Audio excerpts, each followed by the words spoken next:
ஆனந்தி, பாட்டாளி மக்கள் கட்சியில் தந்தை மகன் மோதலில் அடுத்த உச்சகட்டமாக டாக்டர் ராமதாஸை அன்புமணி ஆதரவாளர்கள் கொலை செய்ய முயற்சி செய்கிறார்களா என்ற கேள்வியை பாட்டாளி மக்கள் கட்சியின் எம்எல்ஏ அருள் எழுப்பியிருக்கிறார். சென்னையில் இன்று செய்தியாளர்களுக்கு பேட்டியளித்த அருள் மற்றும் அந்த கட்சியின் முக்கிய நிர்வாகிகள் சிலர் சமூக வலைதளங்களில் டாக்டர் ராமதாஸை கொலை செய்துவிட்டு அந்த பழியை அன்புமணி மீது போடுவதற்கு ஜி.கே. மணியும் அருளும் முயற்சிக்கிறார்கள் என்று அவர்கள் பல்வேறு கருத்துக்களை சமூக வலைதளங்களில் பதிவிட்டு வருகிறார்கள் என்ற குற்றச்சாட்டுகளை கூறினார்.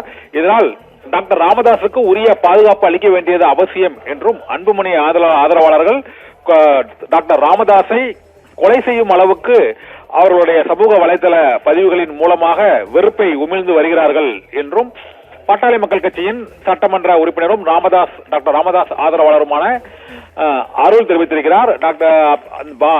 அருளை சட்டமன்ற உறுப்பினர் அருளை பாட்டாளி மக்கள் கட்சியின் டாக்டர் ராமதாஸ் பிரிவில் அவர் தலைமை செய்தி தொடர்பாளராக அவரை அறிவித்திருக்கிறார்கள். இந்த சூழ்நிலையில் நேற்று அருள் தலைமையிலான பாட்டாளி மக்கள் கட்சியின் நிர்வாகிகள் தலைமைச் செயலாளர் முருகானந்தத்தை சந்தித்து தமிழகம் முழுவதும் ராமதாஸ் சுற்றுப்பயணம் மேற்கொண்டு வரக்கூடிய நிலையில் அவரது உயிருக்கு ஆபத்து ஏற்பட்டிருக்கிறது என்றும் டாக்டர் ராமதாஸின் வீடு புதுச்சேரி சாலையில் தைலாபுரம் தோட்டம் தனியாக இருக்கிறது என்றும் 6 போலீசார் மட்டுமே பாதுகாப்பாக உள்ளனர். அவரது உயிருக்கு அச்சுறுத்தல் இருப்பதாக கருதுகிறோம் என்றும் அவர் ஒரு புகாரை தலைமைச் செயலாளரிடம் அளித்தார்கள். இந்த சூழ்நிலையில் இன்று செய்தியாளர்களை சந்தித்த போது அன்புமணியின் ஆதரவாளர்கள் சமூக வலைதளங்களில் டாக்டர் ராமதாஸ் தொடர்பாக அவதூறான பல்வேறு கருத்துக்களை பதிவு செய்து வருவதுடன் கொலை மிரட்டல் விடும் அளவுக்கு டாக்டர் ராமதாஸின் ஆதரவாளர்களாக இருப்பவர்களுக்கும் டாக்டர் ராமதாஸுக்கும் கொலை மிரட்டல்கள் விடும் அளவுக்கு அவர்கள் அந்த சமூக வலைதள பதிவுகளில் பதிவிட்டு வருகிறார்கள் என்றும் அதற்கு ஆதாரமாக ஒரு சமூக வலைதள பதிவையும் சட்டமன்ற உறுப்பினர் அருள் காண்பித்தார். அந்த அருள் காண்பித்த அந்த சமூக வலைதள பதிவில் அருளும் ஜி.கே. மணியும் டாக்டர் ராமதாஸை கொலை செய்துவிட்டு அந்த பழியை அன்புமணி மீது கூட போடுவார்கள் என்று அவர்கள் அந்த கருத்துக்களை தெரிவித்திருப்பதை குறிப்பிட்டிருக்கிறார்.